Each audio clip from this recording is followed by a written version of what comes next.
నేనైతే నాకు ఇన్ని సంవత్సరాల వయసులో ఏదన్నా మనిషి చనిపోయినప్పుడు మనసులో బాధపడుతూ ఉంటాం తప్ప బయటికి కన్నీళ్లు రాకుండా ఆఫ్ చేసుకుంటూ ఉంటాను. కానీ వైఎస్ఆర్ గారు చనిపోయినప్పుడు ఇక్కడ అరుణ్ కుమార్ గారు ఉన్నారు.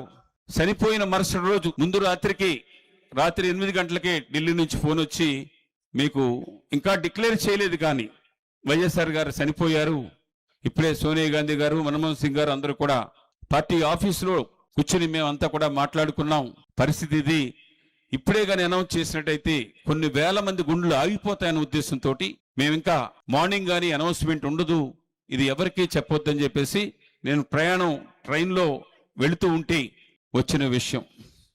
అప్పటి నుంచి మరుసటి రోజు మార్నింగ్ నేను, అరుణ్ కుమార్ గారు, గీతారెడ్డి గారు ఆఫీసులో, రోషయ్య గారు మొత్తం అందరూ కూడా అక్కడ ఉన్నారు.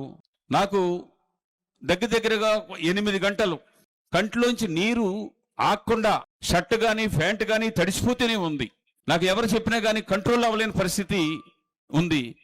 అరే, ఒక కంట్లోంచి ఒక మనిషి గురించి ఇంత నీరు మొత్తం ప్యాంటు షర్టు తడిసిపోయి దారకం తేలిపోయే పరిస్థితి వస్తుందా అని చెప్పేసి అనుకున్న టైంలో నన్ను అరుణ్ కుమార్ గారు భుజమే చేసి నన్ను అక్కడి నుంచి సీఎం గారింటికి క్యాంప్ ఆఫీస్ దగ్గరికి అక్కడ తీసుకుని వచ్చేసారు. నన్ను ఇక తట్టుకోలేని పరిస్థితిలో ఉన్నప్పుడు ఆ పరిస్థితుల నుంచి నేను తేరుకోవడానికి చాలా టైం పట్టింది. నేను సహజంగా 11-11:30 పడుకుంటే 3:30 గంటలు లేస్తాను, 3:30 గంటలు పడుకుంటాను. అప్పుడైతే 1 గంట 2 గంటలు మాత్రమే నిద్ర వచ్చేది. ఒక 3-4 నెలల వరకు వారు కొన్ని సమావేశాల్లో మీటింగ్ అయిన తర్వాత అని చెయ్యూపుతూ చెల్లెమ్మ అని, అన్నయ్య చెల్లెమ్మ అని చెప్పేసి ఊపుతూ అలా మేఘాల్లో వెళ్ళిపోతున్నట్టు చూస్తే కళ్ళట్టు నీళ్లు ఆగేవి కాదు. ఆ విధంగా చానాళ్ళకి కంట్రోల్ చేసుకుని నాకు సాధారణంగా కళ్ళట్టు నీళ్లు రావు.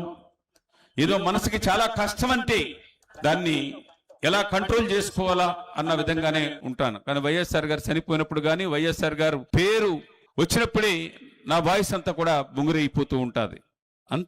నన్నంత బాగా